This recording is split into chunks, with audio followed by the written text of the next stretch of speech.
Bonjour Dominique Stutz, nous t'accueillons au Centre céramique de Giroussens pour ton exposition hybride d'argile du 15 février au 6 avril 2025. Pourrais-je te demander de te présenter s'il te plaît? Oui, bonjour Mélanie. Déjà, merci de m'accueillir dans ce si bel espace.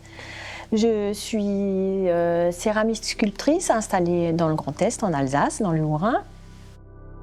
Et j'y consacre mon activité, c'est mon activité principale depuis plus de 10 ans maintenant. Donc j'ai commencé, en fait, le premier contact avec l'argile, ça a été dans l'enfance. Quand les repas de Modicos tiraient en longueur chez les grands-parents, moi, franchement, je m'ennuyais trop à table. Donc je sortais au jardin et il y avait un noisetier tortueux sous lequel il y avait plein de petits terricules de terre que je récoltais. En fait, c'est la terre digérée des vers de terre, qui est une terre ultra fine et que je modelais. Je faisais des petits pots, des petites choses comme ça. Et ça reste très solide, sans cuisson. Et donc ça, moi, ça m'avait fasciné, le fait de pouvoir, avec un petit matériau tout simple, passer en 3D, ça m'a tout de suite fasciné. Donc ça, c'est un des premiers contacts. Et donc à ce moment-là, c'était la période où il y avait les boîtes Mako moulage, Mako bougie, Mako je sais plus quoi. Et il y avait une boîte Mako tour du potier. Et moi, je fantasmais sur ce cadeau que je n'ai jamais eu. Et je voulais absolument avoir ce Mako tour du potier. Et mon premier tour du potier, je l'ai eu après la naissance de mon premier garçon, c'est-à-dire en 95. Et c'est mon époux qui me l'a offert. Donc tu vois, j'ai attendu pour l'avoir. Et donc tout ça, c'était déjà ancré. J'ai commencé dans les années 2000 par de la céramique de loisirs, par l'université populaire. Et en fait, je suis vite arrivée aux limites de ce qu'on pouvait me donner. Je voulais plus et encore plus et je me rendais compte que j'arrivais plus à sortir de l'univers dans lequel je m'exprimais.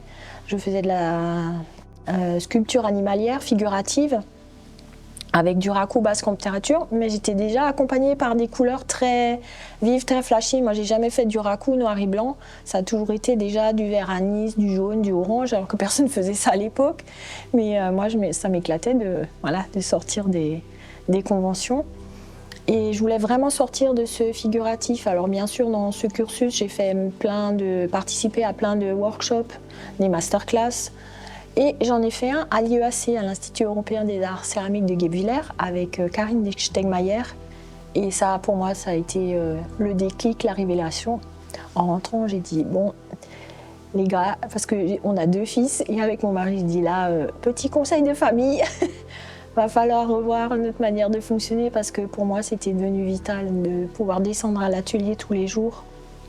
Parce que mon atelier est dans le sous-sol de la maison familiale. Et j'ai donc eu un parcours professionnel en milieu hospitalier. Et en fait, pour moi, c'était comme une évidence qu'il fallait que ça change. En fait, ça rentrait ça rentre et ça rentrait. Ça fonctionne encore aujourd'hui dans un projet de vie. Voilà. Donc, petit conseil de famille, on en discute et tout. Et en fin de compte, fin 2013, j'ai démissionné de mon poste d'infirmière en réanimation chirurgicale et de cadre infirmier. Et j'ai fait la formation à l'IEAC, une année de formation professionnelle. Et à partir de ce moment-là, c'était 100% céramique. Alors je tiens à préciser que je n'ai pas arrêté de travailler à l'hôpital parce que je n'y retrouvais plus mon compte. J'ai toujours fait ça avec passion et beaucoup d'engagement. Mais l'appel de la terre a été plus fort. C'était... ouais.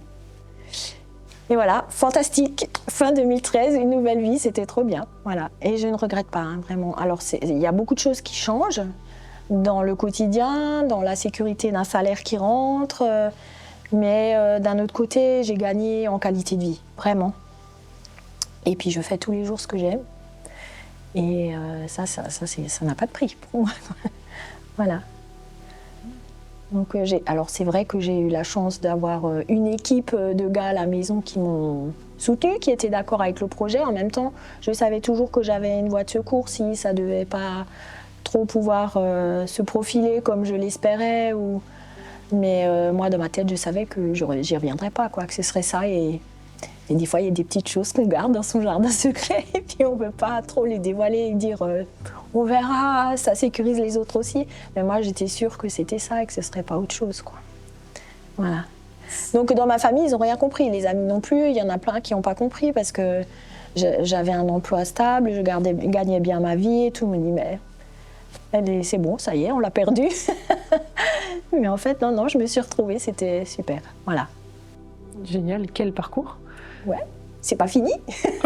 Non, du tout, on te le souhaite. Mais du coup, tu as commencé donc avec de la sculpture animalière et du raku. Ouais. Et tu as très vite évolué vers autre chose. Vers autre chose, oui. En fait, je suis sortie du figuratif, mais je suis restée dans le monde du vivant. Ça, c'était toujours un lien qui m'a tenue depuis le début de ma pratique céramique, parce que j'ai toujours été fascinée par tout ce qui est imagerie médicale, imagerie d'organismes au microscope électronique, de graines, les travaux de Rob Kessler. Moi, ça fait des années que j'ai des bouquins, des recueils de photos à la maison et je ne savais pas pourquoi. Enfin, je le savais peut-être, mais c'était inconscient. Et à partir du moment où j'ai fait la formation à l'IEAC, je me suis dit, mais c'est ça que je veux exprimer, mais en proposant de nouvelles entités vivantes qui n'existent pas en soi, mais que je vais créer ou hybrider entre une partie de mon imagination, une partie de repères anatomiques ou de la palynologie qui vont fonctionner entre ça et mon imaginaire, voilà, pour proposer des nouvelles entités vivantes qui vont aussi survivre à notre ère où la nature humaine n'est pas très, préservante de son environnement. Voilà, je cherche mes mots. Et donc j'ai pu sortir du figuratif pour aller vers de l'abstraction organique. Mais tout en restant dans la couleur qui pour moi est importante, parce que la couleur pour moi c'est la vie. Alors moi ça a toujours été dans mon quotidien, dans ma maison, dans mes vêtements, dans ce qui va m'attirer dans une expo. Quand il y a de la couleur, forcément j'aurai une sensibilité particulière à aller vers cet univers-là. Donc en fait, je fais ce que je suis. C'est pas, comment dire, on a discuté ce matin. Oui, je fais ce que je suis, voilà. Ça fait partie de mon quotidien. Non, pas du tout, non. Et puis de toute façon, je pense que si ça l'était, à long terme, j'aurais pas tenu la route parce que j'arrive pas à faire à être dans le surfait ou le faux ou le tricher. En fait, ça tient pas longtemps, ça, c'est en général. C'est des pièces qui sont aussi tout en contraste, donc une couleur qui est très importante, une abstraction, et des contrastes extrêmement importants. Est-ce que tu nous en parles un petit peu de ces contrastes de matière, de couleurs Oui, alors je vais essayer de vous en parler. En fait, ce qui est important pour moi, c'est la forme au départ. Alors en général, je pars toujours d'un travail de recherche. Au départ, je me documente sur un univers particulier qui m'intéresse dans le monde du vivant, ou des fois des publications scientifiques qui traitent d'une nouvelle espèce qui a été découverte, d'une bactérie particulière, ou dans la documentation de tout ce qui est trouvé dans les grands fonds marins, dans les abysses. Il y a beaucoup de petits planctons, de petits animaux qui ont des particularités anatomiques spéciales, des fonctionnements un peu atypiques. Donc, tout ça, c'est des choses qui m'intéressent. Je lis aussi beaucoup de publications, de recueils de biogénéalogistes. Enfin, les travaux de Ray du Sutour, par exemple, sur le blob, ont inspiré toutes les pièces qui sont plus avec des boules. Enfin, donc il y a toute cette phase de recherche et de documentation en amont. Et après, en général, je pars direct en 3D. Je suis nulle en dessin, ça ne fait pas partie de ma formation de départ. Et je sais faire un croquis, grossier, j'arrive à répartir à peu près les masses, mais je suis incapable de te faire un dessin d'une pièce à l'avance. Je peux te la redessiner une fois qu'elle est faite, mais dans l'autre sens, ça ne marche pas. Donc je pars en 3D, j'ai une idée de la pièce déjà en tête, j'arrive à me projeter en 3D et j'y vais. Voilà. Et pendant que je fais la pièce, alors soit j'ai déjà une représentation de l'univers colorimétrique que j'aimerais y apporter, du type d'émail que j'aimerais y poser, parce que pour moi, ce qui est important aussi, c'est le rendu de la peau d'émail qu'on met sur les pièces. Alors on en parlait tout à l'heure, de ma vie d'avant. Moi, je dis toujours ma vie d'avant. Le seul moyen que j'avais pour communiquer avec mes patients, c'était le toucher. Donc, pour moi, c'est important sur une pièce, quand il se passe des choses, quand c'est doux, c'est rugueux, ça glisse, ça accroche.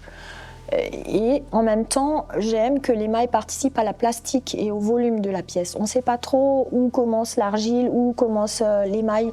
C'est comme un leurre, mais en même temps, il n'y a pas de frontières. Les deux sont interdépendants et fonctionnent ensemble. Et ça, c'est quelque chose qui me plaît bien, de jouer un peu sur ce petit doute qui peut être permis. Oui, voilà. Alors, des fois, ça vient tout de suite, la couleur, pendant que je modèle la pièce, et des fois pas. Par exemple, les deux pièces qui sont dans le bout, là, les deux cardiotaphes ou les deux cardias, ça dépend comment on peut les appeler. Je les avais pendant 1 an et demi dans mon atelier sans les avoir émaillées parce que je ne savais pas comment retranscrire l'image que je voulais donner de la pièce. Je n'ai pas trouvé la bonne combinaison d'émail, les bonnes textures. Donc j'attends jusqu'à ce que ça soit mûr comme un fruit, que ça soit prêt à être habité de cette peau d'émail. Et seulement après, et puis des fois ça vient très vite, ou pendant que je suis en train de le faire, il n'y a pas de règle vraiment pour ça. Donc il y a le travail de construction de la pièce, en volume, en forme, qui est assez libre. Là, j'ai pas de contraintes particulières de par mon expérience de modelage céramique, si ce n'est la taille de mon four. J'aimerais bien en avoir un plus grand d'ailleurs, mais bon, voilà.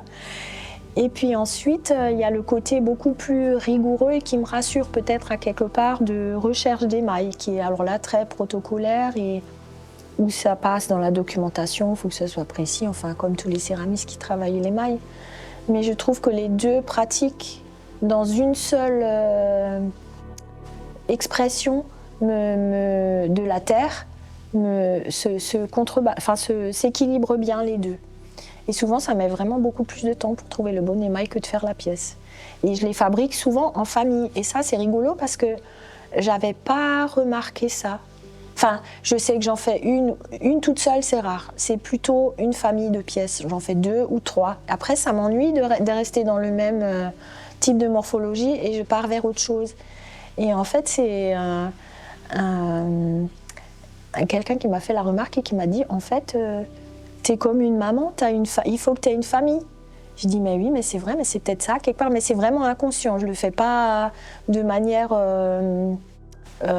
ciblée ou volontaire, je ne m'en rends pas compte. Mais c'est par 2, par 3 ou par 4, et puis après ça suffit. Je passe à autre chose, mais ça restera toujours dans le même univers d'abstraction organique, mais ça ira vers une autre histoire.